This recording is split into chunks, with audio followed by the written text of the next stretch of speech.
Coucou belles âmes, je suis contente de vous retrouver aujourd'hui pour ma nouvelle vidéo. Alors je suis Isabelle Coupeau, je suis coach en développement de facultés extrasensorielles, médium humaniste et thérapeute holistique.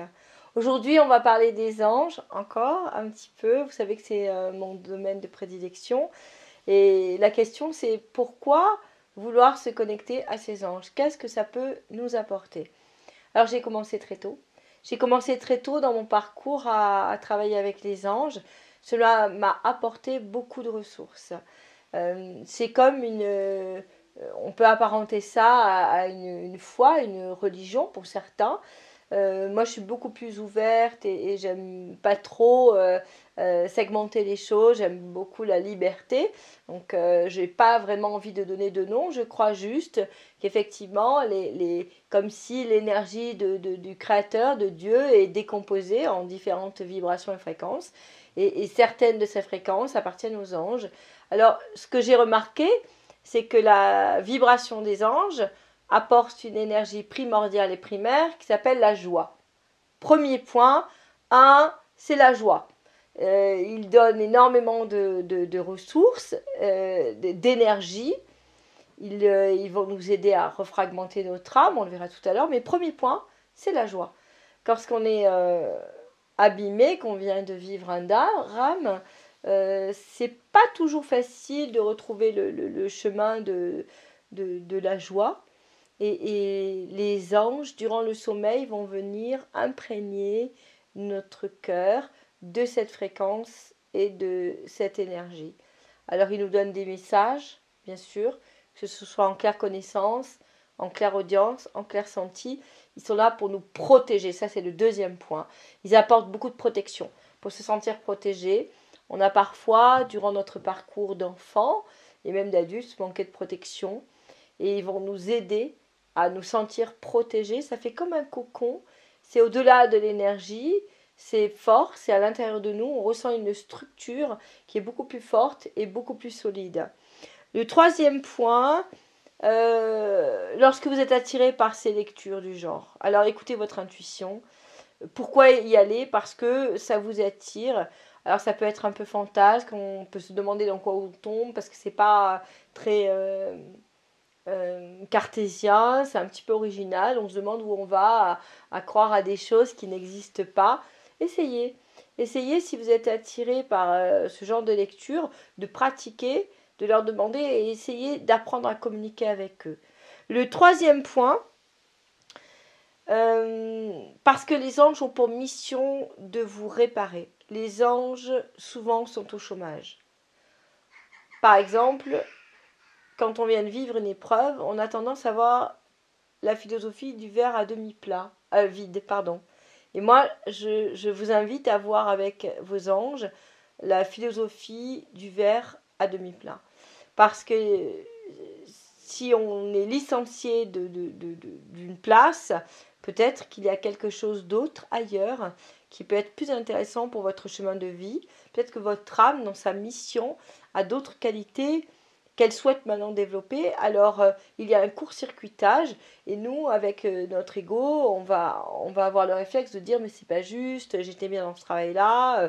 Mais finalement, si on apprend à positiver, à demander d'avoir de la ressource à nos anges, de nous mettre sur le chemin d'une boîte, d'un travail, d'un don, d'une qualité qui nous correspond plus, qui correspond plus à l'âme, on va peut-être découvrir des choses, gagner peut-être plus d'argent ou mieux, ou avoir un travail peut-être plus adapté dans le temps par rapport à notre rythme de vie et nos besoins. Peut-être qu'on n'a pas vraiment entendu nos besoins profonds et que l'âme vit une expérience et que les anges vont nous aider de l'autre côté à réaligner ça. Ça, c'est très intéressant. Ça arrive souvent d'ailleurs, hein, que les gens arrivent en consultation, me disent oui, c'est pas juste, j'ai vécu ci, j'ai vécu ça. D'ailleurs, un exemple très très fort, un jour j'ai un couple, une dame qui m'a appelée, elle était aux Antilles et elle avait perdu les passeports, il devait prendre l'avion et son mari était très très énervé, elle s'est faite insulter et je lui ai dit, je sens quand même une forte protection angélique, je ne sais pas ce qui va se passer. Mais je pense qu'il va y avoir un souci effectivement à l'atterrissage. l'avion a eu un problème et il n'y a pas eu de mort, mais il y a eu des blessés et il valait quand même mieux pas être sur le vol. Donc elle m'a appelé après, elle m'a dit mon mari s'est excusé, effectivement, il y a eu un problème sur le vol. Donc là, vous voyez, des fois on réagit, on se dit non, non, c'est pas juste, ça devait se passer, mais finalement, vaut mieux avoir la philosophie de dire peut-être qu'il y a un ange au-dessus de votre tête qui dit non, non, le fais pas ou n'insiste pas et il y a un autre chemin. Apprendre à lâcher prise, à relativiser, avoir une version positive de résilience qui nous permet donc d'être plus positif et d'aborder la vie avec un autre regard. Le dernier point, la méditation angélique apporte beaucoup.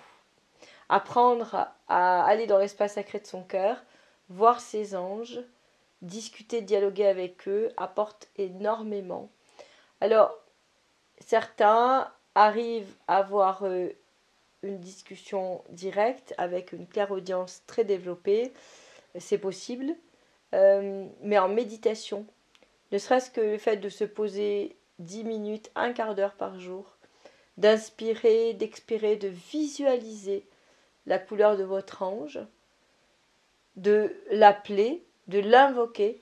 Déjà ça, juste ça, ça vous apporte beaucoup de sérénité et beaucoup de force intérieure et parfois des réponses que vous n'aurez pas à l'instant T, mais des réponses qui viendront après. Donc vous vous posez avec des questions de méditation, vous ne pensez pas à ces questions durant la méditation, puisque normalement dans une méditation on ne pense à rien, sauf les méditations guidées, hein. On peut avoir un travail à faire de visualisation, donc là forcément il y a un petit travail de mental qui rentre en action, mais la méditation angélique, où simplement on va demander à notre ange de nous inspirer, et puis pendant 15 minutes, on va être dans la réceptivité de quelque chose qu'on ne connaît pas, qu'on ne décrypte pas, simplement être dans une énergie, une atmosphère. Et là, peut-être que vous verrez des changements intérieurs de vos réactions qui seront peut-être moins vives, moins impulsives, moins émotives.